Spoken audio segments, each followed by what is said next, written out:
All right, we're live.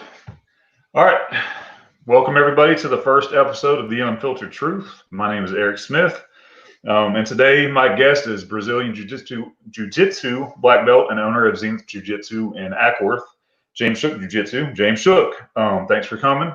Kind of want to do some intros and stuff, and we'll go from there. Since it's the first podcast, I want to let everybody know what this is going to be about.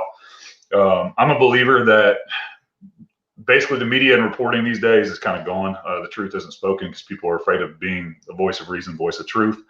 And we're going to cover all kinds of topics on this podcast, from everything from we're talking about today with use of force, lack of training in law enforcement, the myth of the choke, and other things like that, along with other current events to kind of give everybody my credentials. I'm a former 20-year veteran of law enforcement. I was a member of the SWAT team. I was an undercover narcotics agent for 3 years. I was a field training officer, certified taser instructor, a guest defensive tactics instructor at the police academy where James and I actually taught some classes together back in the day. When I ultimately, my last position, I was the sergeant over the special operations division where I had people in the canine unit, traffic unit, street crimes unit, and several other units that were underneath me. And I'm now in the civilian world and living my best life. So I'm going to introduce our guest, James Shook, and let him talk about his credentials, and then we'll get after it. Yeah, so good afternoon. Thank you for the invitation as well. Absolutely. So my name's James Shook. I'm a Brazilian Jiu-Jitsu black belt. I'm currently under Robert Drysdale and Zenith Jiu-Jitsu. We're located here in Ackworth, Georgia, so we're just outside of Atlanta, a little northwest of Atlanta. Let's see. Originally received my black belt in Brazilian Jiu-Jitsu several years back now, under Romero Chakare Cavalcante. With Alliance. They're a pretty premier outfit. If anybody knows about Brazilian Jiu-Jitsu, they'll know exactly who we're talking about. My background a little bit. I've been an avid competitor in Brazilian Jiu-Jitsu. Eric, I think you mentioned we taught some classes at the police academy as well. Just really looking to maybe further that at some point. And,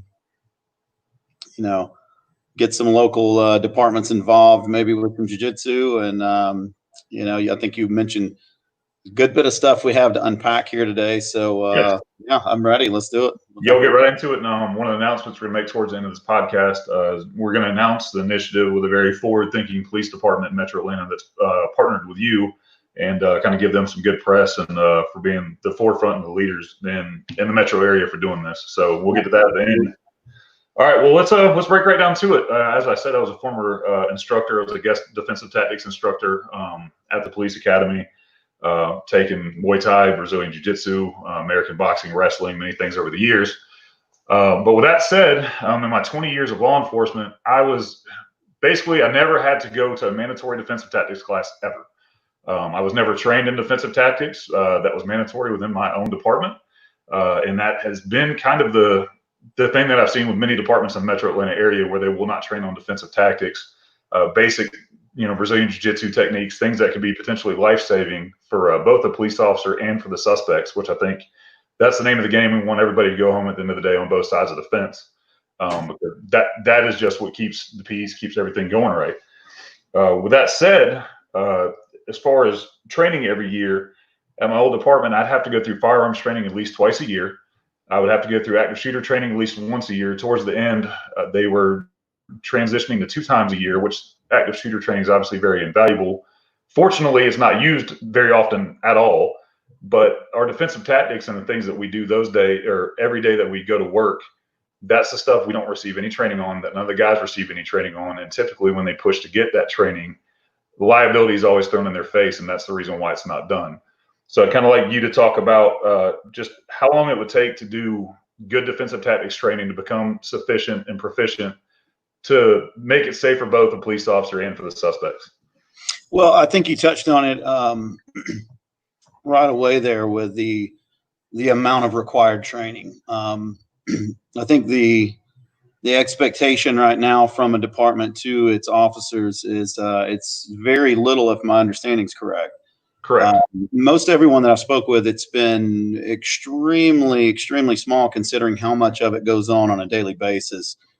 within, I guess, the beat when you're on the beat or when you're out patrolling. I think probably hands to hand is going to be way more prevalent, we'll say, than actually using weapons. 100%, because every time you go to effect an arrest on somebody, you're going hands on. You're not hurting them, not harming them, but yeah, you're absolutely touching somebody every time you arrest them. Yeah. So a few things that I noticed right away with the hands-on approach is, and maybe we can break this down into just different sections or different bullet points. Sure. First thing I'd like to start with is just distance closing when hands-on is going to become the factor. And maybe you can enlighten me a little bit on the mindset that might be going on with an officer as we have no contact, maybe the situation's deteriorating. We're getting to a point where we're going to make the decision that there's going to be an arrest. Maybe you can talk me through getting to the hands-on portion, and then maybe we can look at what I feel like would be sufficient once we start that hands-on process. Sure.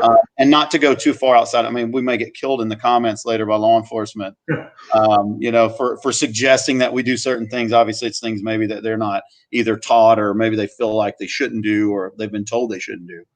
Right. But maybe give me that at least.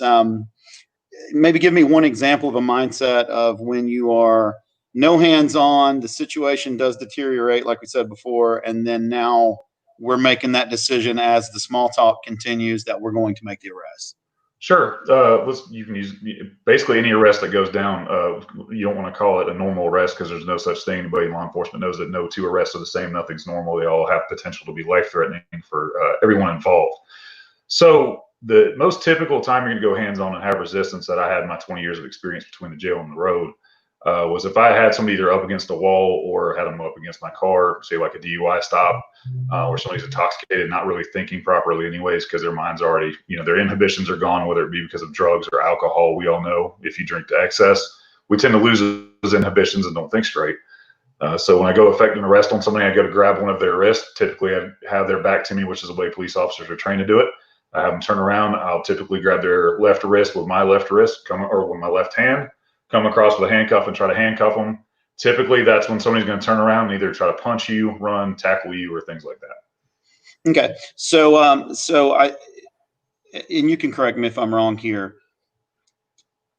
Space is a big thing, I believe, in law enforcement when we're looking at and I would say, is that more from a standpoint of we already know there's a major threat here, we want to stay back with distance, or is that just a typical protocol of we have a certain footage rule, we'd like to stay until we go hands? Okay, yeah. So to cover that, so the typical reason why you try to create space between yourself and the person that you're dealing with, you'll see the interview stance where an officer's kind of sitting talking to somebody with space in between them, is because in every single encounter, there's always a weapon introduced, because the police officer obviously has a weapon, many weapons on their belt, depending what department you work for. Everything from pepper spray to a taser to aspeton to a firearm. In every single encounter in law enforcement, there's always a weapon. And that's why you have the space and you don't get too close to people and have to be very mindful. Because no matter which way you face a suspect, a weapon's right in their face. Because if you're in the proper interview stance that's trained at the academy, a taser is going to be front and center, right where the suspect can grab it. And if you do the interview stance wrong or backwards, your gun's going to be forward to the suspect. Okay. So maybe there's a disconnect somewhere in between the officer knowing these protocols in their head that they need to stay with distance, and what I see, or at least what I look at in certain cases, and I know we're going to get to some cases maybe in particular later. What I see from the cases that I've studied is there's almost a hesitation where the contact part of it is less confident looking than the part where we're discussing what's going on, we're interviewing the suspect, we're trying to gather information, and then we decide to go hands-on. It looks to me like there's a massive confidence loss right there if the officer is, let's say, likely not trained in much hand-to-hand type combat, clinching, or even Brazilian Jiu-Jitsu will come into that, if they were to go to the ground, or even some of the things from the feet. And for me, I see there seems to be a hesitation at that point where we start the handcuff, maybe the guy starts to resist more than we expected, or maybe we did expect that. Yep. And then it becomes out of control because of that very next moment, that decision that has to be made to how much contact we're going to have. Correct. Yeah, To me, 1000%. that seems to be the problem. Sure. A lot of the concerns with, especially the command staff in police departments, that kind of give a lot of the guys a lack of confidence is the whole optics of everything. They're afraid how things look on camera. Because, if you throw somebody in an arm bar, you leg sweep somebody and they bounce off the ground, it doesn't look very good on camera. However, that may be the answer and the solution to it never escalating to a deadly force situation in the first place. One military term that you hear is speed, surprise, and violence of action. The reason all that behind, you want to surprise the person with whatever you're doing, even if you're not punching them or leg sweeping them. You want to surprise them by even putting them in handcuffs, or how you grab them to kind of mess up their head to where they don't have time to think about resisting you. And that's one of the main reasons why the officers have issues with that. Yeah. With a few of the cases, like I said, that I've looked at, especially more recently, failure to, I think, control hips, failure to understand some basic disciplines and some basic fundamentals inside the clinch. These seem to be, they seem to be problematic because, as you said, it leads to a situation where the officer will then have to resort to their duty belt and to the weapons that they have to try to level the situation out. When I think the reality of it is, and many times, and don't get me wrong, we're not trying to knock on law enforcement in any way. Not at all. This is the training they have. This is what they've been provided. Oftentimes they may just not know any better, or they haven't been trained in this. So it's not the officer's fault. So I don't want anyone to think that I'm kind of going down that road. But I do think that some of the basic fundamentals being employed that can be taught, and this may answer the question from earlier. On a basis of, once a week would be great to get law enforcement officers in. I spoke with a department the other day that alluded to either a 4 or an 8 hours a year. Right. Or I'm sorry, a 4 or an 8 hour every 2 year of actual hand-to-hand type defensive tactics. And I think that's obviously that's a major gap. I'd like to see it at least improve to once a week. Sure. For an hour, maybe 70, 80 hours a year, something like that. And then maybe even more than that. But what I think that'll lead to is I think that will bring us to a point where the officers feel more confident without having to use the belt, without having to use that, the weapons that they have. And at that point, obviously, things that tend to escalate.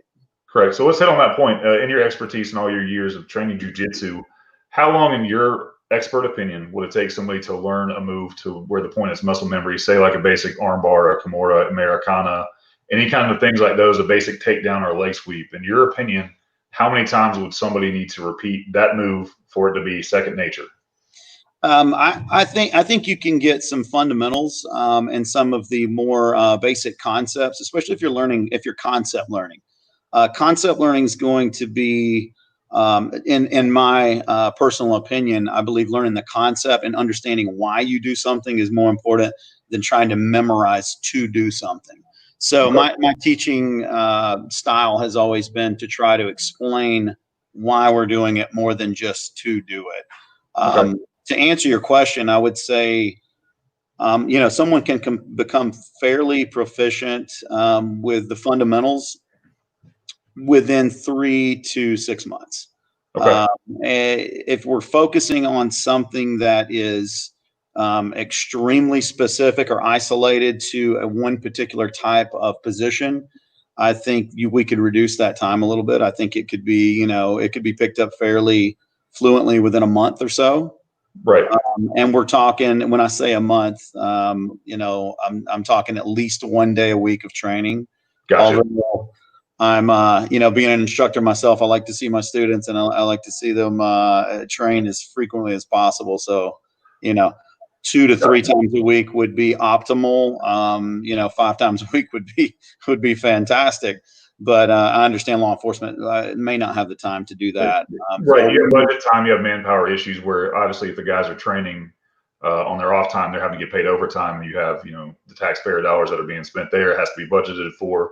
If they're doing it on duty, obviously somebody would have to cover the road for them. And that's usually never the issue, especially when as many law enforcement agencies are short on personnel right now. And that situation is not going to get any better the way things are going currently. So to kind of hit on the point you just made that I wanted to be sure people understood, is you don't have to turn a law enforcement officer into a Brazilian Jiu-Jitsu black belt or brown belt for them to be more proficient and more safe on the road. They just need to get the basics. Absolutely not. Okay. Gotcha. And that's important because I think a lot of people are going to see, I don't want people to think, oh, well, they're telling me I have to be a black belt to be safe, which you and I both know basic training with being proficient in a certain set of moves, especially stuff that specialized law enforcement, would make things a lot safer. So let's talk about one of those moves. This is going to be the controversial part of the topic of the discussion. Let's talk about chokes. Recently, our president signed a bill into effect saying that chokeholds are now banned unless deadly force is authorized or the officer's life is in immediate danger. Well, here's a news flash to everybody. 99% of departments already had that policy in effect anyways, because chokes have always been considered deadly force in law enforcement. I don't know any agencies that's trained on them. I was never allowed to teach them at the police academy because of the liability aspect, because it was portrayed as deadly force. So let's talk about what a true choke is. We're not going to get into topics of what happened in Minneapolis because that's so far out of the realm of anything that anybody should ever do. There's no point discussing it. But let's talk about what a true choke is, what happens, and why it is not deadly force in your expert opinion. In my opinion, I would say the chokes are choking is just what we do, regularly every day. I mean, if I'm looking at a self-defense situation, if I'm looking at a classroom situation where we're on the mats, gaining access to someone's back and ultimately getting the choke is the absolute safest, probably less violent and most effective way to finish the fight or to gain control over your opponent. It's been a struggle, I guess, in my head as I hear some of these rules, as I watch videos that go down, and then speaking with law enforcement officers that's explained these very concepts and principles to me, that chokes were either not allowed department-wise or they had policies against them. And at this point, obviously, we have it at a federal level. They're trying to install some things. When I hear that, it's extremely concerning because from a self-defense point of view and from teaching this to people, whereas we teach this to ladies, we teach, Brazilian Jiu-Jitsu in our classes to our students. We have specific women's self-defense courses. Choking is, for lack of a better way of putting it, gaining access to someone's back and choking them either to an unconscious or to a submissive position is likened to carrying your gun into a battlefield as a military officer or as a military combatant. You just absolutely wouldn't delete that from their arsenal and then expect them to do well in the battle. Correct. From a self-defense point of view, and especially from many, many, many years of experience with hands-on combative training, the choke will be the number one way to see to it that no one is injured in the fight, yet the suspect, or, in this case, we're looking, I guess, at suspect, they will be taken care of as well in the safest manner, and potentially leaving the officer in the safest place possible as well. Okay, so let's hit on that a little bit. A couple questions, follow-up questions to that. Number one, so obviously with all your training and instruction over the years, I would say you've probably seen thousands of people in the process of being dietitians and things like that. How many of those people had long-lasting side effects or any kind of side effects afterwards that were potentially damaging to them? I'm not a scientist. However, personal knowledge. I'm going to emphatically say zero. Okay. I've actually seen zero what would appear to be lingering or lasting results from this. I think it's just an uneducated perspective on choke. That maybe the department heads or whoever makes the rules, I think maybe it's just a misunderstanding about it on their part due to lack of experience with it. There's a significant amount of time between unconscious or let's say number one, submission or complete cooperation. Number two would be the phase that you would move into for unconsciousness. And then number three would be a significant amount of time between the unconsciousness and the actual death. So I can clearly see why they would look at it as, especially from an optics point of view, it looks like lethal force. But from a point of view of understanding chokes. And I don't want to present that or paint that as if there is a large amount of information that needs to be understood about chokes. These are the very basic things we teach someone within the first week of jiu-jitsu training, or in the first day or two of a defensive tactics or a self-defense seminar. So Right. I think just being educated more about it, being trained to understand when the guy's compliant, would leave the officers in a much better position, regardless of what the optics look like. Correct. So it could be with a correct training and experience and application, it could actually be a life-saving technique, not one that would potentially end somebody's life. Absolutely. Okay, so that's a big thing. I think another myth I want to take away from choke, and I don't think we hit on this yesterday when we talked a little bit. A properly applied choke in the jiu-jitsu world does not crush somebody's windpipe. There's no stress applied to their windpipe. It's applied to the carotid arteries and shutting off the blood flow to the brain, not the airflow. Is that correct? That's correct. The overwhelming amount of chokes that we either teach as a technique in class or that we apply in class will be what we call blood chokes. There are a few chokes that can get to the front of the neck, which would be the windpipe obstruction. Correct. However, we train to be as efficient as possible. Blood chokes are going to definitely be the most effective and the most efficient, and more often they're going to be the faster of the two. That was going to be my next question. So on a blood style choke, the rear naked choke, which that's the one everybody talks about because it's the one they see the most often. How long does it take somebody to go unconscious with a properly applied choke of that nature? Properly applied choke, I would say somewhere between the 8 seconds, maybe to all the way upwards to 15 seconds, fully unconscious. Right. Where you would have a significant indicator that the assailant, the suspect, I guess we need to call him in this case, you would have a clear indicator that they were incapacitated and that they were able to be taken into custody at that point. There would be absolutely no reason beyond that point to continue the choke, which I've looked into some studies which point to a minute, minute and a half, 2 minutes, maybe even upwards of that to get to a point of actual loss of life. So you would have to absolutely show intent and malice at that point to kill somebody if you're choking them for that long. Absolutely. And there would be no reason in a multiple officer situation, there would be no reason the suspect would not be in cuffs at this point or in a contained position, we'll say. Okay. That's huge. Definitely a huge thing for people to understand. I just want to kind of dispel those myths where people are thinking a properly applied choke is deadly force, because it's really not. I mean, you heard it from an expert. It's just not. But that would also, with the caveat of that being that somebody would need to be properly trained, practiced it, certified, documented that they've been shown the correct way, that they've shown how to apply it the correct way, and all those other things. We're not telling somebody to take one jiu-jitsu class and go out there and start, choking people unconscious, even if your department says it. It's okay, but it's just one of those things where it's a potentially life-saving tool. As a taser instructor and as somebody that's been choked to the point of unconsciousness, I haven't gone out because I was smart enough to tap before then. I can tell you, to me, it's much safer to choke somebody unconscious controlled than it is to tase somebody who's standing up and their head crashing off the pavement or a sidewalk or something like that.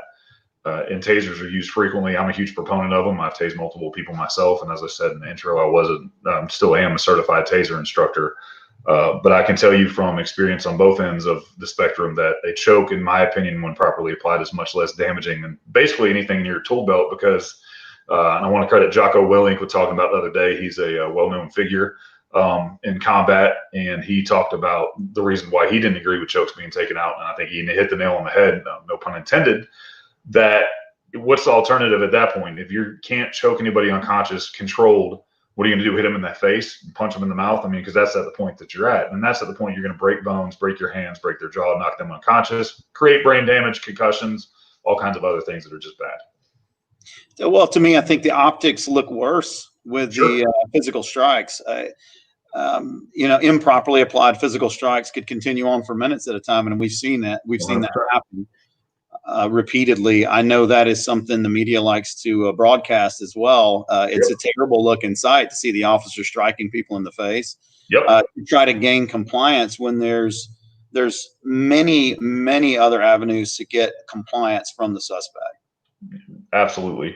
Let's talk about the belt levels and the transition to confidence in jiu-jitsu and law enforcement. What, for people that don't know, obviously a white belt is your rookie belt, and then you got blue, purple, brown, and black, correct? That's correct. So at what level in your mind would a police officer need to be in that, if you want to put a relation to it, to be confident to semi-confident on the road? Blue belt. Blue belt. So the next above, very, very intro. So they don't have to be some jiu-jitsu competitor that's going to go to Pan Am Games and try to win medals to be able to be effective and keep people safe.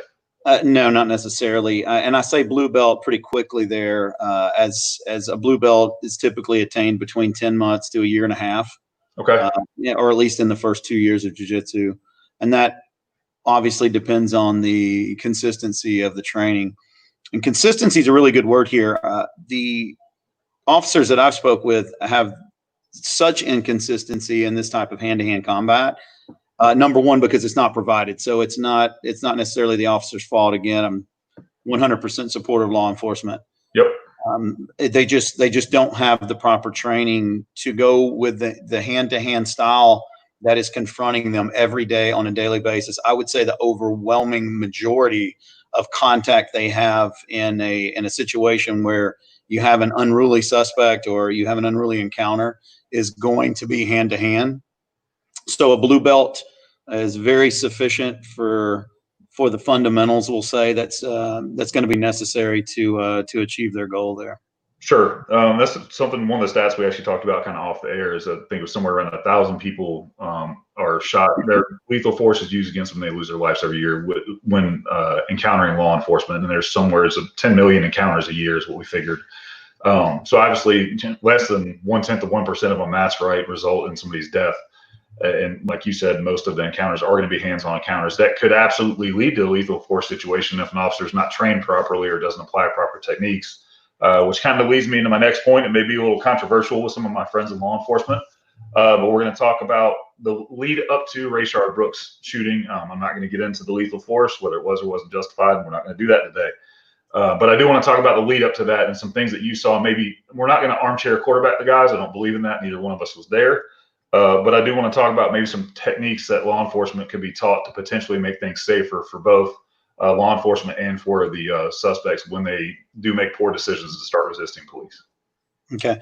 I think a good way to start this one off will be, since we're going to go from the beginning of where contact happened, and we're going to leave the lethal force out of it, other than the taser, because I do, if I understand correctly, under Georgia law, a taser is still considered deadly force as well, or potential. No, it's not. Well, it depends. We can joke on Paul Howard here for a minute. Shout out to the most contradictory person on the planet. About 3 weeks ago, he charged 6 officers with aggravated assault with a deadly weapon for pointing tasers at people. And then you fast forward to Officer Garrett Rolfe being charged. Paul Howard said at his press conference that a taser was not a deadly weapon, and therefore his life was not in danger. However, a good attorney friend of mine, I don't want to name him because I don't want to give him any bad press in case he doesn't agree with something I say, who's represented me multiple times in the past. A taser under Georgia OCGA, under Georgia statute, is not deadly force when, and this is important as a taser instructor for people to understand, when utilized by properly trained personnel and applied correctly.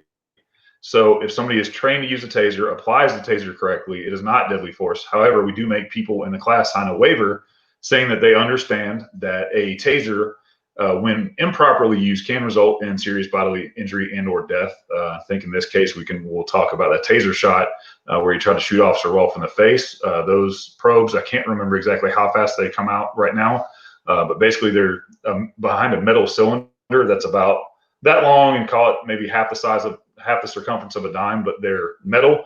Shot at your face can absolutely cause blindness. Something else to think about. A lot of people are like, oh, well, it's just a stun gun. It just hurts. That's incorrect. A taser can cause what's called NMI, neuromuscular incapacitation. When you're shot with a taser, you literally can't do anything. I've been shot with a taser 2 different times in training, and I can 1,000% tell you if somebody took my taser and kept pulling the trigger, they could easily take my gun.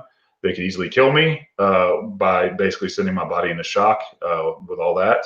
So yeah, so to answer your question, no, it is not a deadly weapon when utilized by properly trained personnel, but it absolutely can be when improperly utilized and in the hands of somebody that's trying to cause harm. So there you go. Okay. So one of the things that I see, if we're going to look at that case specific, is going to be where contact or where physical hand-to-hand contact is going to start, and the decision that's made to start that hand-to-hand contact. Now, in the arresting officer that engaged the initial arrest, Yep.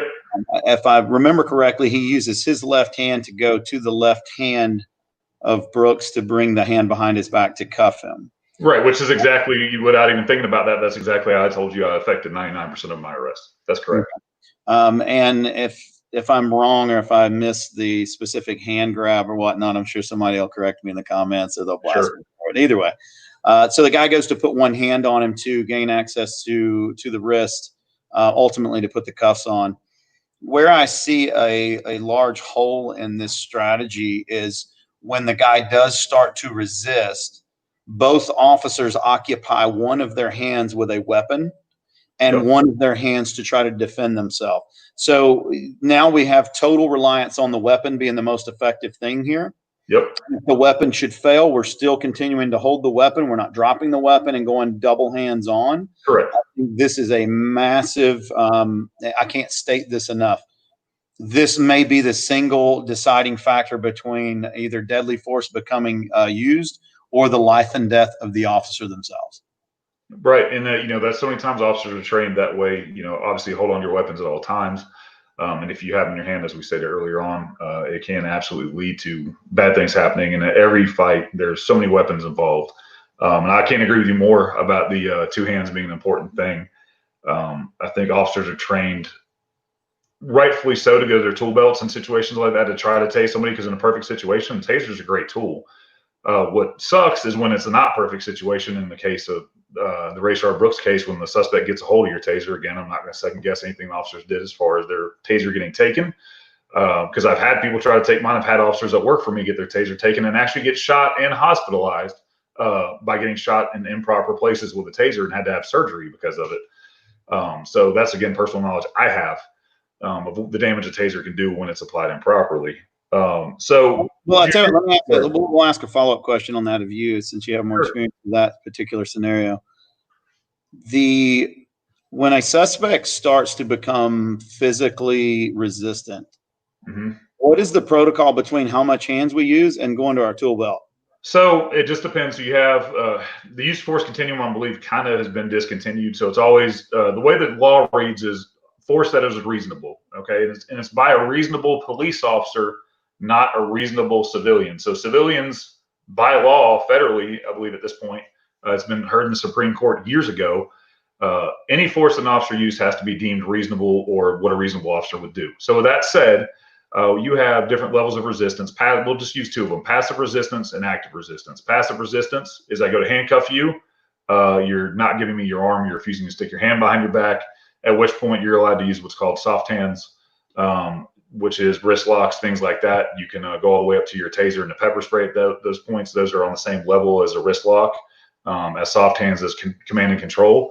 If you want to talk about active resistance, actively trying to harm the officer, actively trying to get tools off their tool belt, things like that, actively fighting.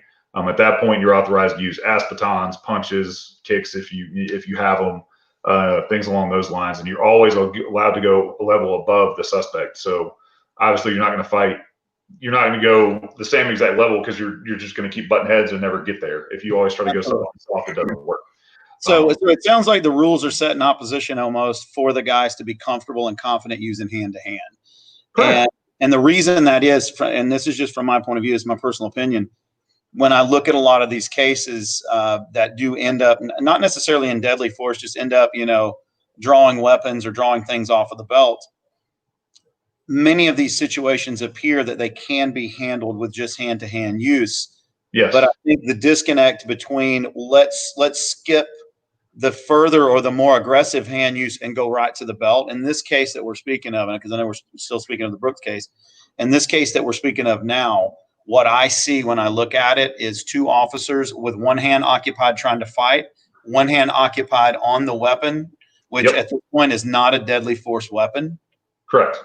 And they're expecting the outcome to be, we just tase him, he goes down, it ends the situation, because that's how we were told to do it in the classroom. That's correct. And in real life, what happened, it appears, is the taser was nowhere near effective as they were expecting it to be. Correct, and that's one thing. And then at this point, we have to protect this weapon, and we don't have enough close contact to be in control of the suspect at this point. Correct. And of course, there's that big disconnect, and we could hash that out back and forth all day long of when they should have put hands on, when they shouldn't have. But I think as we delve further into the specifics of how it could be handled in very similar scenarios as to what we see on that video, at least in the hands-on part, I think when we delve a little bit further into that, it'll make a little more sense what we're trying to get at right here. Sure, and that's what, kind of hit on that. We'll go into it. So I think you hit a great point. We're saying the instinct is to get the tool belt. Well, that's what you're trained on. Again, in 20 years in law enforcement, between the jail and other things in the road, I was never required to go to a defensive tactics class. By required, not mandatory. It's not part of Georgia Post training. You have to have use of force class every year. You have to have de-escalation class every year now. You have to have elder abuse, I believe, every year. Community relations, basically in dealing with minorities. That's part of the governor's mandatory training. But nowhere and then departments have different levels of training that they require of their officers. Post requires 20 hours minimum a year of training. My old department required double that. They required 40, which 40 hours is a week of the year, obviously. But none of that required training was ever hand-to-hand combat, never hand-to-hand, hands-on stuff, which is what, thank God, 99% of encounters are. They just go hand-to-hand and they don't go to weapons, because that's not what you want. I've been in a deadly force situation and had to use deadly force, and I can absolutely tell you it's the last thing any good police officer wants to do is to, make the decision to end somebody's life. So with all that said, I think you nailed it, a disconnect between the command staff. At departments, there was definitely a big disconnect in places I've worked. I won't name anywhere specific because I'm not trying to throw any specific shade anywhere. But there's a huge disconnect. Anytime I brought it up, I actually brought your name up to my old command staff several times. I'm like, I have this guy. He's a black belt. Back when you and our other friend that works in Smyrna were doing it together, that was all brought up because it's like the other guys, even the city of Smyrna employees, won gold in the Pan Am games. Blah blah blah blah blah. The two biggest reasons that they didn't want to do it, one was injury to police officers. They were too afraid of anybody getting hurt and having to pay workers' comp claims.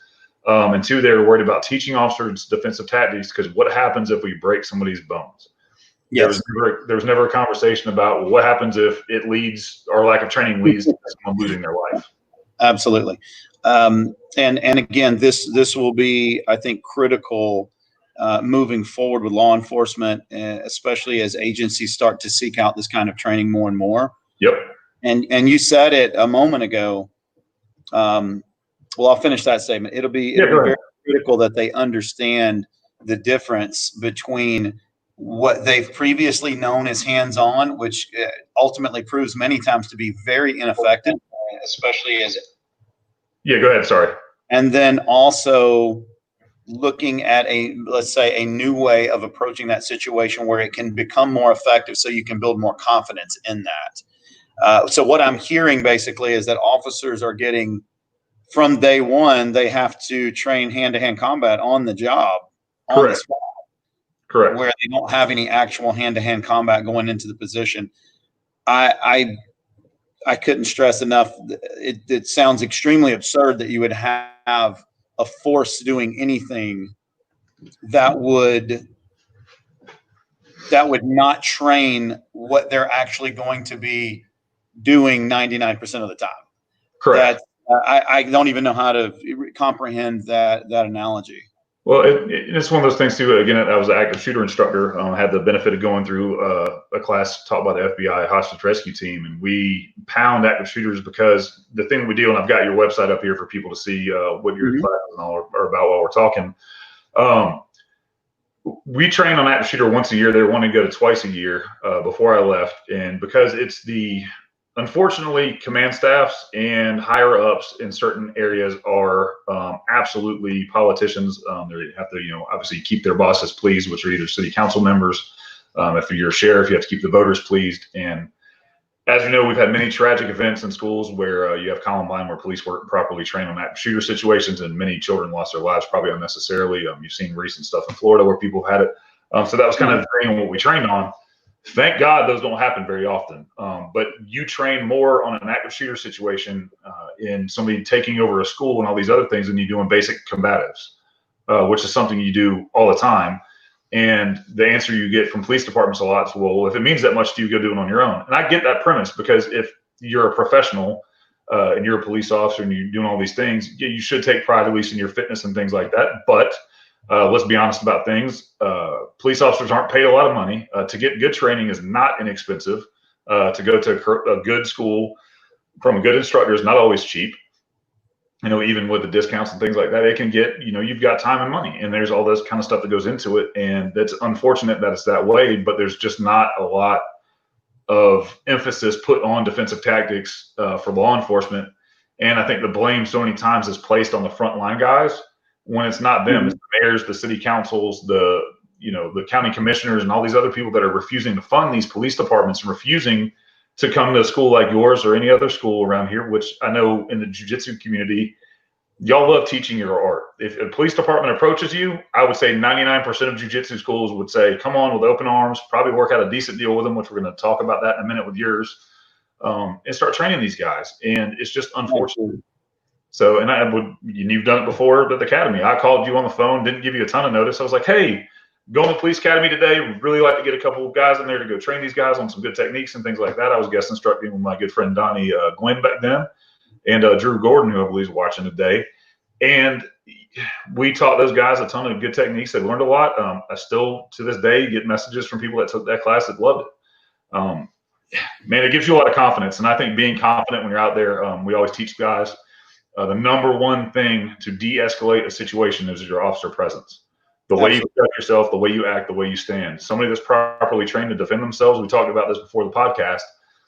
Most people you meet that are truly bad individuals, by bad I mean good bad, like warriors that know how to do things that could end somebody's life potentially, that are highly trained individuals, your SEALs, gentlemen like yourself who are black belts, highly trained SWAT operators, all these other things, are typically the nicest guys that you'd ever meet, and they don't want combat. But if it comes to that, then it comes to that. But I think having the confidence in a suspect, knowing that they are in fact being spoken to by somebody that is going to get the upper hand on them, is huge. And guys having the training and building confidence is key. Well, I think at the end of the day, if department protocol, policy, whatever you want to call it, dictates what is able to be used and what isn't able to be used, correct, then the department's responsible for training the protocol, not just expressing what the protocol is. Correct. And that unfortunately happens a lot. Again, you have, going back to the time is money thing, you have tax dollars, manpower issues, all these other things. But let's go ahead and talk about, I got their blessing to speak about it. All right. Let's talk about the initiative you're doing with the local police department. The Kennesaw Police Department here in Cobb County, Georgia, reached out to you and just kind of give me an idea of what they're looking to do and how their forward-thinking thing is going to potentially keep a lot of people safe. Well, ultimately, they discussed most of the factors we discussed today. The presentation, I believe, from their perspective, was that they just didn't have the training, the physical hand-to-hand training. And as we live in a modern time where media is everywhere. Optics are going to be, everything's going to be optics based because everyone has a cell phone. Everyone's recording.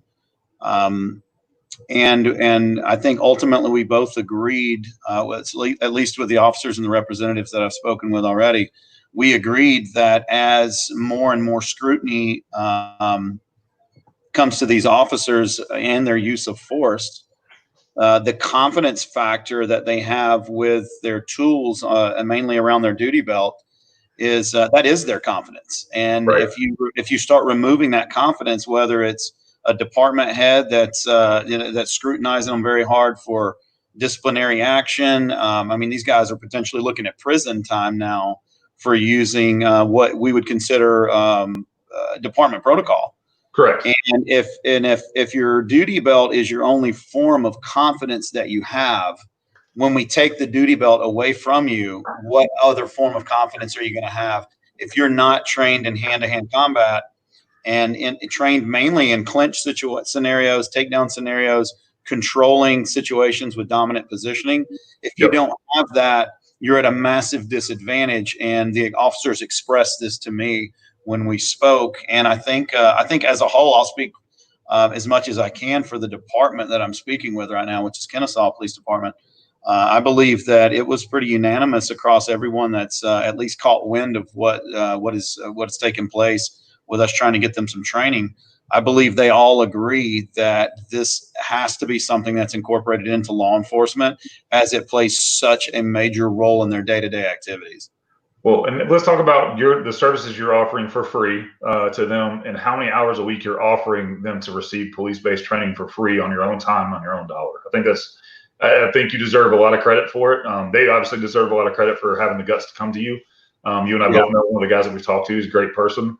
And somebody I trust in my life, and I'm glad he's in the position he's in to be able to make a difference. So let's talk about what you're doing for them every week. I got their Facebook page up for y'all to see it. I'm going to take that off. Go ahead and start explaining all that for me. Okay. So what I've tried to set up with these guys is we're going to do some intro seminars for them that will be absolutely free. This will be able to bring in, I think we're going to start with some department heads maybe. Okay. And I don't totally know the chain of command there and how that works. Sure. But as I'm not former LEO.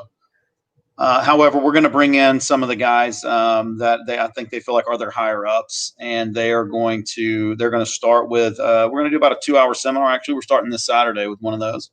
Right. We're going to do a small seminar for them to give them an idea of the potential and some of the basic situations that they're going to encounter on a day-to-day basis. Going forward from there, we do have a massive discount for law enforcement individuals that will be, and I've already been approached by several agencies, at least their independent officers have contacted me about these discounts. I mean, right now we're offering a little more than a 50% discount off of any program that we have. It puts the cost of jiu-jitsu for these guys on a monthly basis with unlimited training. It puts it down to extremely minimal cost. And it's almost a cost where it's hard. It would be difficult to turn that down. Sure. And then going forward, we're going to look to work some deals with the departments themselves so that we can get department-wide training going for those guys. That'll be coming along in the next phase of it. Cool. Yeah, that's one of those things where I think once some public safety foundations and things get a hold of this and understand what the minimal amount of cost is, I think you're going to start seeing outside entities paying for this to take care. Obviously, you have a business to run. You have to make your money. We all know that, especially in these times, you got to make money when you can. But for it to be, you usually to get that kind of training from somebody of your level or any kind of gym where somebody's getting taught by a true black belt, somebody that's been trained by, the highest of high level jiu-jitsu guys. This is key for these guys, man, the training that they need. And I think the ultimate goal of all this turmoil going on that I think anybody who's reasonable wants is peace. That's what we all want. We don't want anybody getting hurt. I can tell you that's any police officer I've ever worked with over the 20 years that I ever really talked to, that's what every police officer wants. They want to go home the exact same way they came to work, with the same amount of holes they came to work with the same amount of unbroken bones, with no scrapes, no torn uniforms, no all these other things. Most police officers, I'm not going to say all, the vast majority don't like physical encounters. They just don't, because I'm out there doing my job. Those guys are out there doing their job, trying to keep the rest of us safe, and they don't relish that. But I think them having the training and the confidence that you can give them, and that defensive tactics does give somebody coming from a personal experience level, it gives you the utmost confidence to do your job and to really not cause people a lot of harm. I think in 20 years at the police department, I maybe put 2 people in the hospital outside the guy that I shot last year. I think in physical, like where they really needed to get aid, where something happened, it was 2 people out of tens of thousands of people I had contact with, I'm sure, over the years. 2 people. But a lot of that, though, was because I had proper training that I went and got on my own from other people, and I knew how not to injure people, knew how to get them into custody quickly. And sometimes it looked very violent, and I'd been called on the carpet about it before, like, hey, Eric, why'd you do this? And I was like, well, X, Y, and Z. And when you can explain it, and as we've been hitting with this whole thing, have the confidence to articulate what you're doing and why you're doing it to your command staff, to the public, if a question's ever asked of you, well, Eric, why'd you put a rear naked choke on that guy? Well, it was either that or I have to shoot him, because at this point I'm losing the battle and I have to do something to keep him safe, to keep me safe, because none of us, I'm telling you, 99.9999% don't want to kill somebody. They just don't. Absolutely. And I think the overwhelming majority of police officers in any agency I believe they're good guys. I do believe they're undertrained for the hand-to-hand stuff. 1000%. That is something that I'm completely upfront with them about. The departments that I've spoken with so far, I've been very upfront, we'll say, with the idea that if you don't have the hand-to-hand training, if you're not going to be able to derive confidence in that situation. No. And if I'll give you an example. If I walk out into this parking lot out here outside of my location right now, and I get into a scuffle that ends up in a clinch and goes to the ground, there's no reason for me to believe that someone's going to out grapple me in that situation. This is just something I do every day, somewhat professionally. And I've been doing this for years and years and years. Money would say that I better not win that situation, because that's my forte. Sure. Now, are officers going to be that experienced when they go out after doing some training for this, or even if they're doing consistent training in the beginning, are they going to be that experienced at it? No. Does the basic fundamentals of grappling play into a confidence building that may give them that edge to understand, hey, I've got this, I don't have to retreat as much, or maybe I don't get caught in that zone where I want to go in and make contact, and then I want to break away, and then I start having these doubts, and fear and doubt starts creeping in, and you don't know if you can handle that situation. I think in a grappling situation, just from my personal experience, I'm going to be very confident in that situation, in that hand-to-hand situation, and I expect myself to win that situation.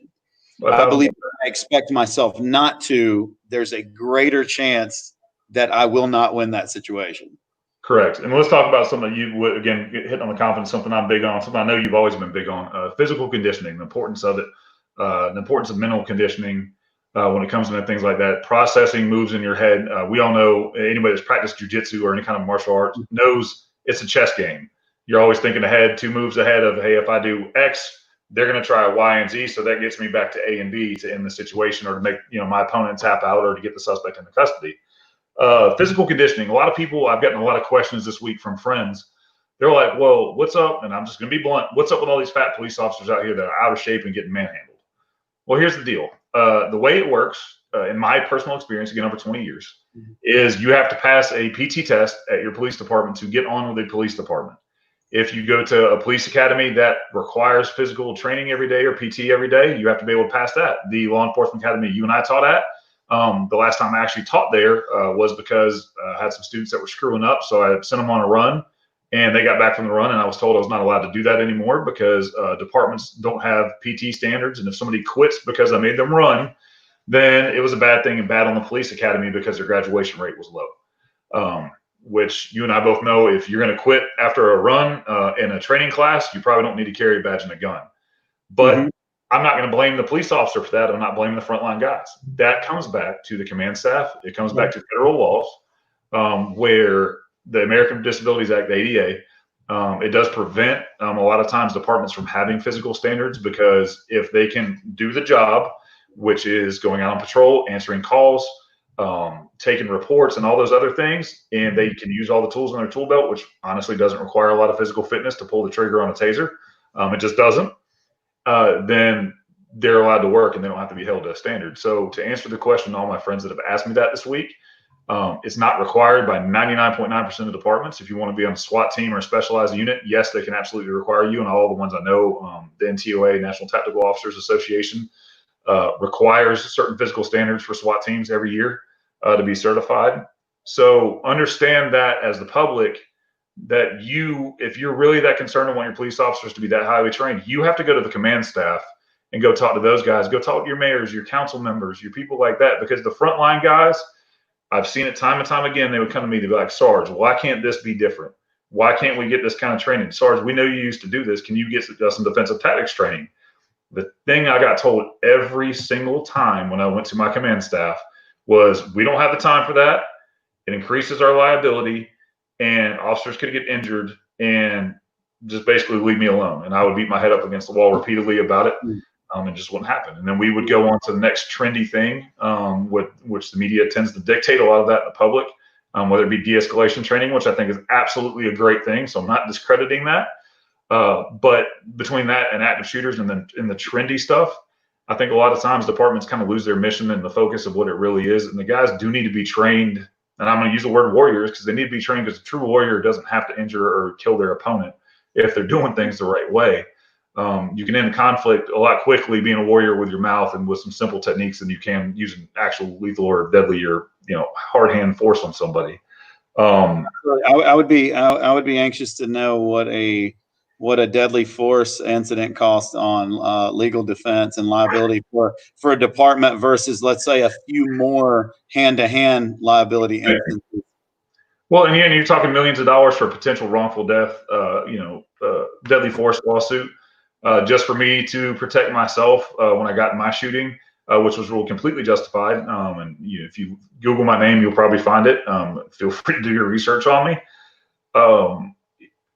It cost me a few $1,000s just to defend myself, and then thank goodness the guy didn't sue or anything like that. But that was just to get me through the process with the GBI, to be sure that everything was done, that I wasn't saying anything or doing anything that would look bad on my behalf. It was just have my own representation, and there are organizations that officers can join to get legal defense plans where they pay a monthly fee. I highly recommend the FOP legal defense plan for anybody out there that's in law enforcement. If you don't have it, I'm telling you, it's a lifesaver. Get it. It protects you if you get criminally sued, civilly sued, and also if you pay a little bit extra, it helps you for internal affairs investigations. Well, this is great, because this brings us into the topic of why maybe law enforcement officers or agencies would distance themselves from hand-to-hand combat training, i.e. jiu-jitsu, let's say, or some form of grappling, and a few of the things that's been brought to my attention, whether it's an individual or whether it's a department head, is one of maybe two or three things. I'll start with the first one is what you teach in sum total. Let's say maybe not just the fundamentals, but if we add a broader range of things to that, what we teach is not applicable to their specific instance. Correct. And this is where I would have to argue that what we teach on a daily basis, whether it be competition oriented or whether it be self-defense oriented in a hand-to-hand situation, in a parking lot or in a street fight situation, these things absolutely matter. They matter the most, actually. Right. Body awareness, your physical agility, your overall physical fitness level, the confidence that you have when you are putting hands onto another individual. These things are all learned through multiple different scenario training, and not just training for these perfect scenarios, right? Let's say I bring you in as an untrained officer and I teach you a specific takedown. And which let's say by 101 standards is going to be the protocol. We're going to take the guy down this way. And then I'm going to teach you, you need to control his arms this way. And then ultimately you need to cuff him this way.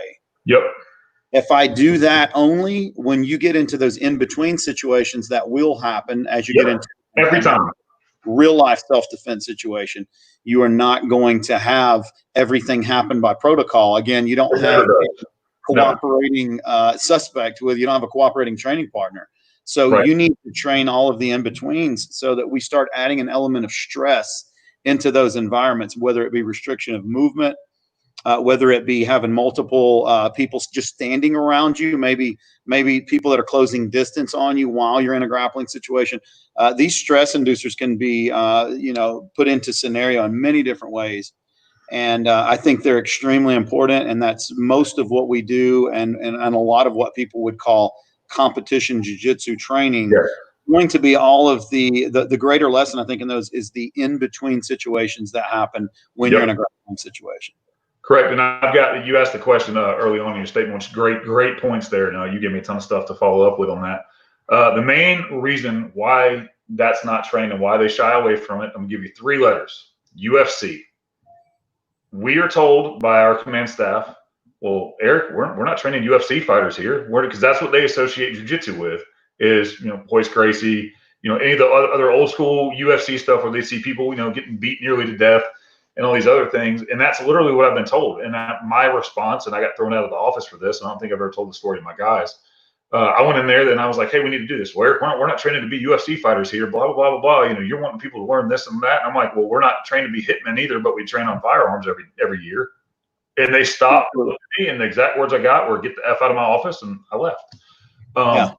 Because I shut them down, and I made the point that when we end the Instagram video, the rest of you guys go to, sorry to cut us off, but go to the YouTube channel, go to Facebook if you want to keep watching. Instagram only allows us to go an hour, which we've hit. So back to my point is that's what they associate jiu-jitsu with and defensive tactics. They associate it with the UFC. Oh, we're not training guys with UFC fighters. Well, no kidding. But knock on wood, how many people have died in a UFC ring, if you want to be on, or an octagon, if you want to be honest about it? The answer in the UFC, at least, is zero that I can remember. I'm sure people have died in MMA combat. It's happened. But how many tens of thousands of matches and jiu-jitsu competitions and things have happened where nobody had serious injury or death? Absolutely. All proper trained, highly trained, the top most level guys. They're trained that way. Another topic I wanted to hit on along the lines of what you were just saying, again, going back to Jocko Willink, he's a former Navy SEAL. I agree with a lot of points he was making about training and lack of training for police officers. He made the point that a SEAL team for a 6-month deployment trains for 18 months. To do a 6-month deployment for that mission, they train for 3 times longer than the mission itself. Do I think we need to train every law enforcement officer at the level of a SEAL? No, because not everybody in human race is a SEAL. But the point he's trying to make, and the point that I think you're really hitting on, and that I'm trying to hit on for the people that may not know, is that these guys need this training. They need the funding for it. They need to have the citizens pester their command staff and say, I want my police officers to get some kind of self-defense training, mandatory hands-on training every year to make it safer for them and for the public that they deal with, excuse me. But that's the name of the game. That's what we want everybody to do, is to be safe out here. And just because you're training to fight doesn't mean you're training to hurt somebody. So that we'll keep going on those points. Yeah, no, I believe that if you could rally the local populace, we'll say the citizens of whichever district or municipality or whatnot jurisdiction, if you can rally them to show support for the police, absolutely. Right now, police morale is down. It's terrible. At least tenfold. I mean, it's dwindled itself almost completely away. Yes. And at least and I say that, I don't think on the ground level, when I walk outside of my doors, if I went door to door around where I'm at, I think you're going to see a lot of support for law enforcement. Sure. But the optics in the media that we see, they're very easy targets to pick on, because their job is always there. Yes. It's going on it's on a continuous basis. Yep. And it's easy. That's low hanging fruit. That's easy to pick for the media. Yep. To pick on officers, or to even dissect, any one instance where an officer may get a little physical with someone, whether it's justified or not. Correct. Yeah, and we do see that, and it's unfortunate. We could get the media stuff all day with how they make certain sections of the populace, whether it be via race, profession, or things like that, look a certain kind of way because it fits what they want. But one one's what you said, and I think it's important to understand this, is right, wrong, or indifferent, police need your support. If you're somebody that doesn't agree with the way things have been going, we've given you some reasons and some ways that you can kind of help make a difference. Again, if you are genuinely concerned about the use of lethal force in law enforcement today, and you feel like it's being used disproportionately against the public, against certain aspects of the public, well, request better training for your police officers. Request better training that does not involve lethal force. Go make those points. Make a difference. Don't just complain about it. That's kind of something I always try to instill in my guys. Don't complain about a situation that you don't have a potential solution to. Don't come to me and say, Sarge, well, this sucks. Well, okay, why does it suck, and how do we make it not suck? Come to me and come fix it. So out there just screaming and yelling and hooting and hollering, I get it. People got to get their message out, and they want to get some anger out. That's fine. But when it comes down to it, we need to have constructive ways to fix this.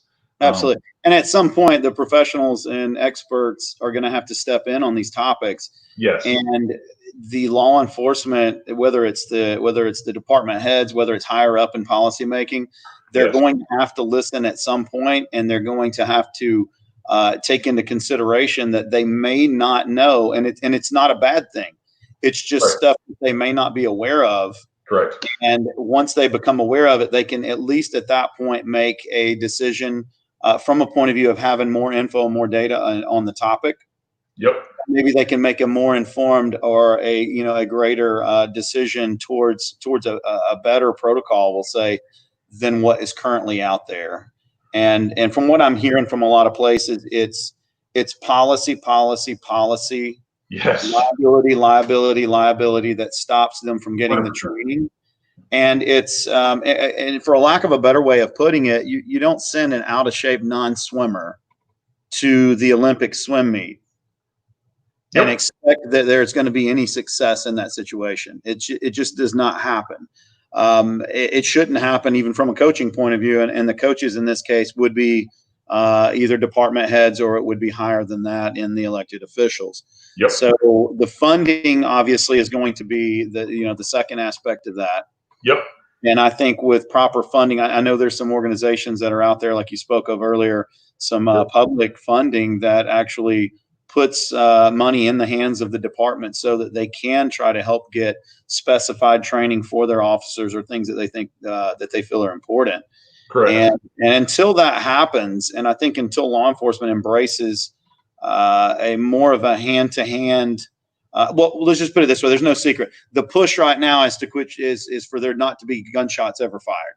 Correct. Well, and that's the goal, I think ultimately the only way to get to that point is we still have to do the job, and the job will take some form of aggression. It'll take some form of hand-to-hand control, and to a certain degree, it's going to take a certain amount of violence to be able to meet the level of the suspect that you're trying to take down. Correct. And if we don't understand those things sooner than later, we're just going to keep shooting, and no one's ever going to have the ability to do anything otherwise. Yeah, especially when you start, like you said, taking away more tools out the tool belt and things like that. I mean, there's been pushes to ban tasers before, pepper spray. And I hate to do that with the officers, because most of the officers I know they're really good guys. I mean, I trained several officers. One of my students is one of my black belt students is a Paulding County Sheriff's Department officer, and I hate to think that he's going out and feeling maybe scrutinized to the point where he won't use the necessary means when it comes down to it, and it may cost him his life or it may cost him his limb. Well, and I think from along those lines, you nailed a good point. And I think going back to Brooks' case, I think that's part of the problem. I think, the guys were probably afraid of repercussions if they did punch them or if they did kick them or if the public would get involved. And again, I'm not going to armchair quarterback those guys, but I've got it on pretty good authority that a lot of Atlanta PD guys are very scared to do their jobs right now because of things that have gone on and prosecutions that have been done. And yeah, it does. It plays in your mind. And I've always told, my thing's always, better to be tried by 12 than carried by 6. Well, that's easy to say until you're in jail for murder on no bond because you did what you felt was right. And I'm not going to get into the right, wrongs, or indifference of that right now.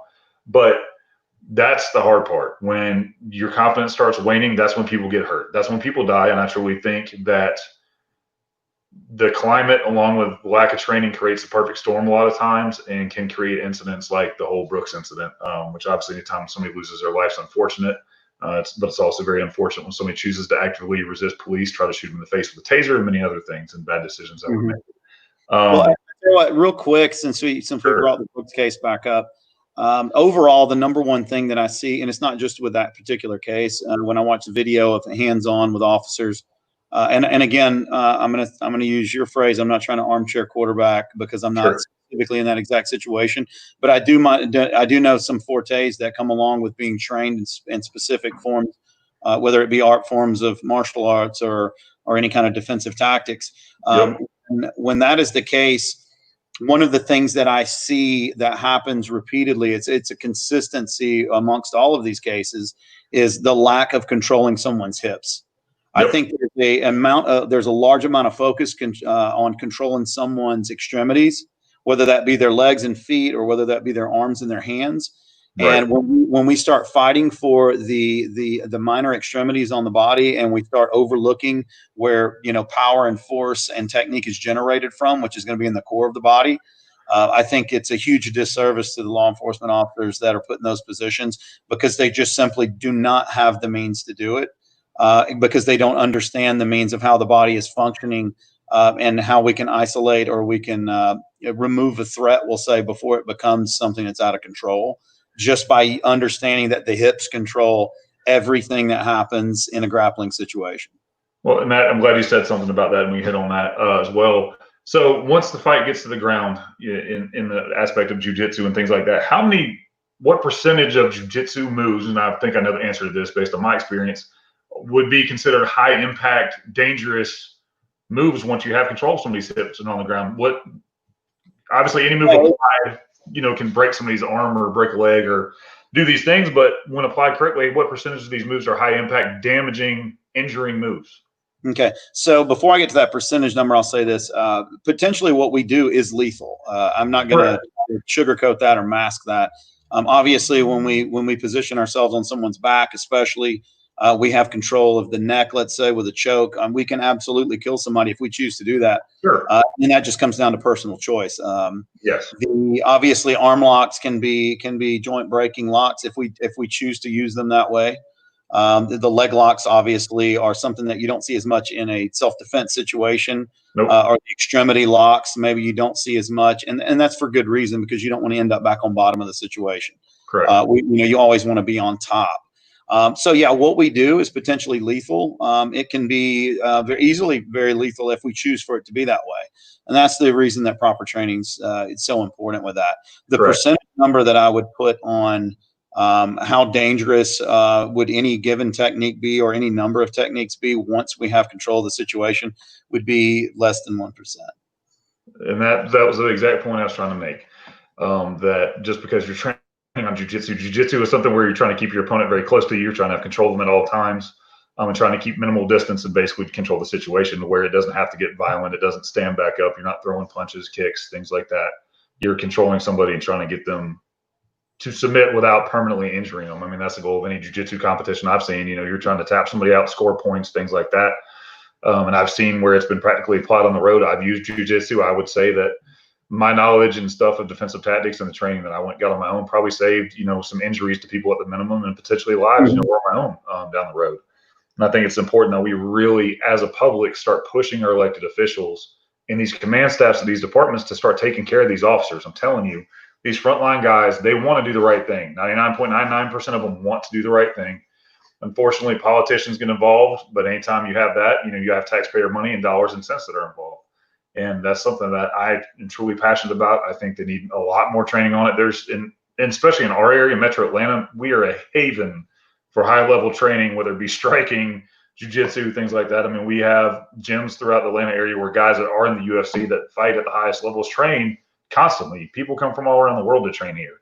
And that's throughout the country now. You're starting to see them pop up everywhere, which is great because, back when you and I first met, early 2000s, mid 2000s, there wasn't a lot of that around. The training wasn't available. Now that's not a thing. The training's available basically anywhere at this point. You can go get good training from somewhere, from a professor like yourself that knows what they're doing, and make it safer for everybody. But it requires money. There's an abundance of training out there. The excuse can no longer be that there's no training available. And and I'll use myself as an example. I don't want to speak for anyone else. I'll use myself as an example. I mean, I've ran a law enforcement discount it's a drastic discount for many years. Mm-hmm. We have very little interest come from law enforcement. Yep. If truth be told, and I just want to be completely frank and honest here, very little interest from law enforcement over the years. And from an instructor's point of view, I think from a jiu-jitsu practitioner's point of view, period, whether you're a student or an instructor, or you've been doing this, your whole life, and you're one of the founders of it, it's a shame to see it happen.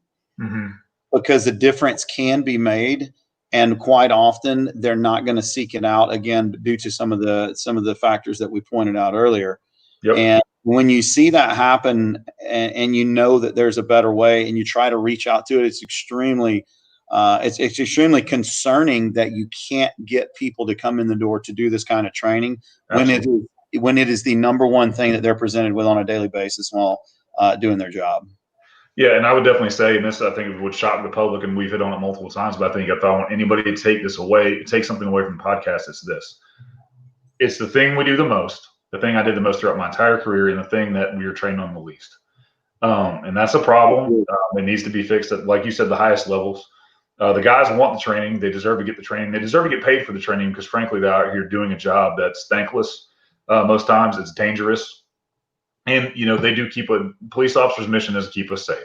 That's what they're supposed to do. And those guys need the training to be able to be safe, to be confident, to be proficient, to start handling these situations even better than they have for many years. They handle these situations so well 99.9% of the time, but I think we can do even better, and there's nothing wrong with that. And I think one stigma that law enforcement has a problem with is going outside of law enforcement for training, because there's a big emphasis put, well, you're not a cop, what do you know?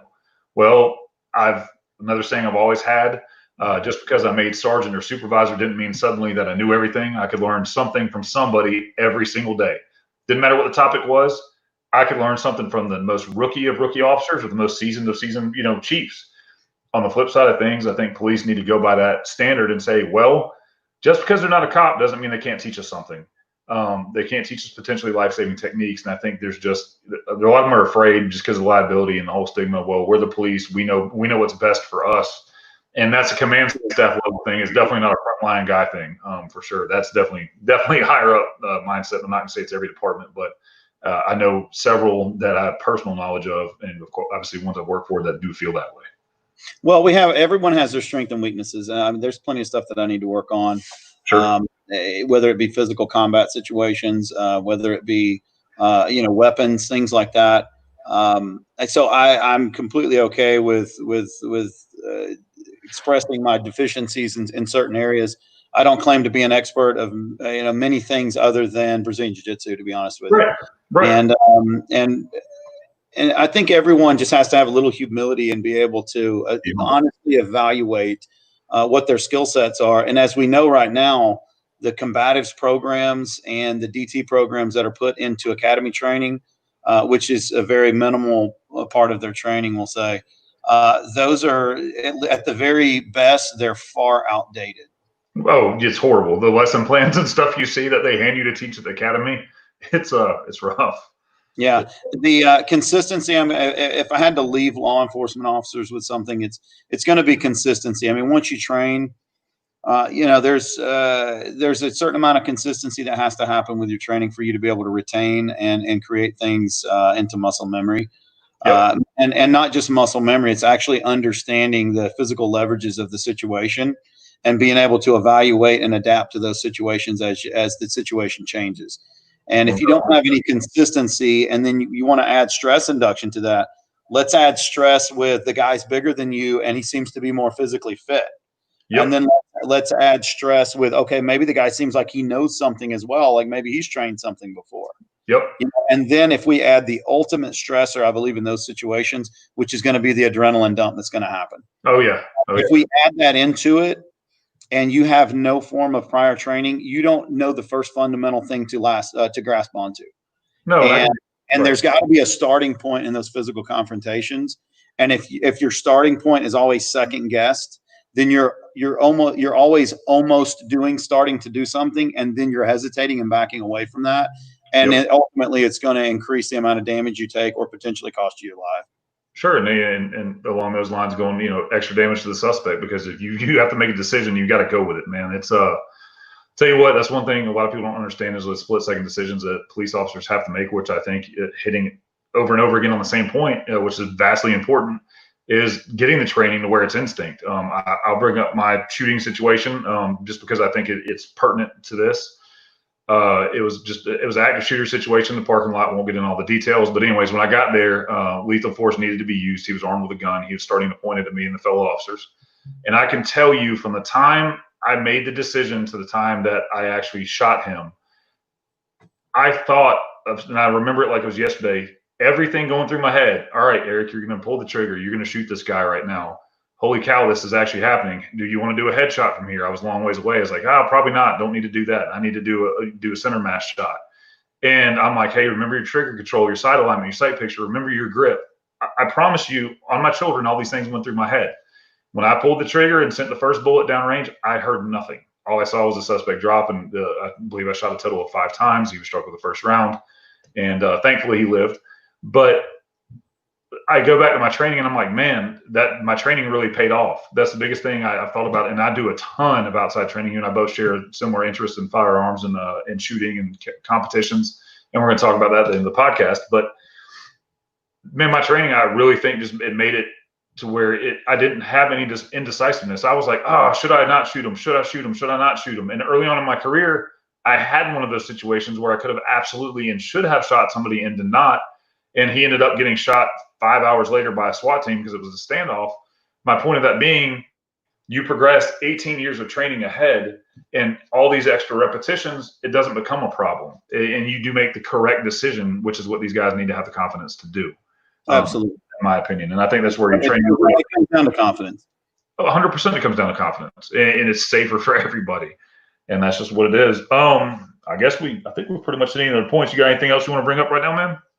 No, I would like to say something as far as the departments that's reached out to me so far. I'd really like to commend them for that. I think they're taking a step in the right direction as far as creating a safer environment for the public, definitely a safer environment for the officers themselves and for the suspects that they'll ultimately be ascertaining. So, yep, absolutely. I think it's great. Shout out to Kennesaw Police Department and to their command staff, to their city council, to everybody over there, to the officers for taking the initiative. It's my understanding. I know one shift is going to have it's a mandatory 100% attendance rate for your class. Their supervisor is going to be taking the class with you. He's made it mandatory for all their guys that they go to every class available and have a certain amount of time of training a week, which I'm sure you'll hear more of, which is super cool. Good for them. It's going to make things safer for everybody. All right, let's talk about the 2A Warriors webpage. It's another thing you run. 2awarriors.com is the website. Basically, it is just a pro Second Amendment Georgia webpage. You have a Facebook group as well, and give you a couple of minutes to talk about that. So the 2A page is it's a work in progress, we'll say. Right now we have a limited amount of apparel, we'll say, and some outdoors and military type gear. So we market it as an apparel and a military gear or an outdoors or survival type gear store. It's a complete online function, so guys can go to the page there. The original creation actually came from, I think you mentioned it, there's the Facebook group that we have. Correct. It's just a pro Second Amendment group that we have here in Georgia. It spawned into something where I started getting a lot of requests for something that wasn't so geographically specific like Georgia. Sure. And so we started branching it out now into the 2A Warriors page. And now that we're somewhat post-COVID, we'll say, we'll be ramping that up a lot more. We're bringing a lot more products online. And guys, anyone that's interested in it, they can go check it out. It's 2awarriors.com. And on Facebook, if they want to jump into the group, it's Georgia 2A or GA 2A Warriors on Facebook. So they can go check that out. We'd love to have them, become a part of the group or, shop the site. Awesome. And then let's go. I want to hit your website. I got the schedule called up for your jiu-jitsu classes, so I want to be sure we share that for everybody and talk about what those classes are and what they can do for people. This. All right. I believe it's up. So there's your schedule for James's class. If you want to go and your number's right there. People should be able to see it on a big enough screen. If you want to go and give it out for everybody, be sure that they have it. Yeah. So our physical location is going to be in Ackworth. We're located in what's called Stylesboro Oak Shopping Center. That's at the corner of Stylesboro Road and Mars Hill Road. So we're pretty local to Powder Springs. We're local to Dallas. We're local to Kennesaw, obviously Ackworth. We relocated actually up here from a previous location almost 2 years ago now. So about a year and a half. And the schedule, we run a full schedule. We're going to run 6 days a week with adult, and we offer children's classes on 3 days of the week. So we request that anyone that's interested in this come in and take a free class. Ultimately, that's going to be the way to get yourself into it. See if you like it, see if it's something that fits you. We offer, free trials for adult classes. We offer free trials for kids classes. And then we also offer for the younger kids, we offer a 4 to 6 year old intro class, which is it's a takedowns class or slash jiu-jitsu / wrestling class. And we've had a lot of success with that program as well. So kids and adults, you're definitely welcome here. The number will say if somebody wants to reach out, they're welcome to come in the storefront and come in anytime. pick a class on the schedule and just show up. You don't necessarily have to contact us. If you'd like to contact us, you can actually go to our website. It's zenith.jameshookbjj.com. I think it's going to be running at the bottom of the page here. Yep. If you guys want to go to that website, you can sign in with a guest level membership. It's totally free. It'll give you access to pricing as well. You can check out our pricing. You can check out our schedule. You can figure out what day you want. If you want to give us a call to schedule that class, it's the number is going to be 678-983-8089. You should be able to find all of that on the front page of the website. Sure. And then from there, we'll let you guys come in, try it out for free. If you're law enforcement, we have a massive discount for law enforcement, and we highly encourage law enforcement to come up, whether it's individuals that lead to getting their department heads in, and ultimately the entire department. We would love to see that. Sure. And just want to go share the Unfiltered Truth webpage for everybody. The Facebook group, it's just the Unfiltered Truth on Facebook. That's what it looks like. It's the right one. It's a public group. James and I are going to try to probably start doing this at least weekly. If we get enough interest and people want to see us come, please comment. Let us know what you want us to talk about. If there's a topic you want covered and we feel like we have the knowledge to talk about it we try to do things, which is why I wanted him as my first guest on the podcast. We try to do things based on fact, not based on opinion. I think too many times in our society right now, we do things based on emotion. You hit on that versus what's actual factual, which is why I asked a lot of questions that you're not going to get on a short form interview, which is why I think podcasts are so hugely important for society. Getting information in long form to where you can really digest and be surgical with how you're talking about things. So be sure you go on the website. I'm going to try to come up with some apparel and stuff too. I think we got some good potential here. The motto that we're going to use for right now is truth hurts, but lies are worse. Sometimes the truth it's offensive. It's not pretty. It's ugly, but hey, it's better than lying about it. Be sure you go to the Instagram page. It's at Unfiltered Truth 1776 on Instagram, and the Unfiltered Truth on Facebook and YouTube. You should be able to pretty much follow any of those pages from the Facebook website.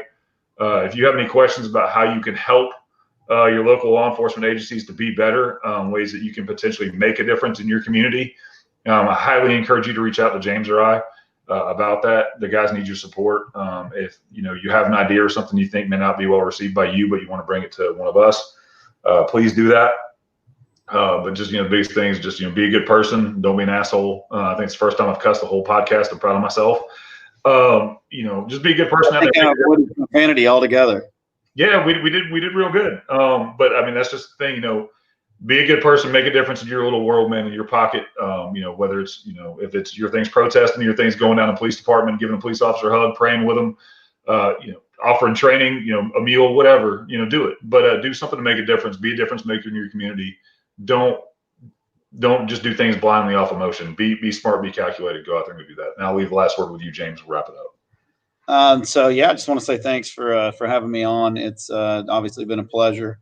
I think there's a ton of stuff we could cover, and I'd love to see the comments on that. If anybody wants to throw some comments our way, some suggestions on topics, we're willing to cover pretty much anything. Maybe try to stay away from politics a little bit. Yeah, we're gonna stay away from that. I think that's the quickest way to end a friendship with people. Yeah, absolutely.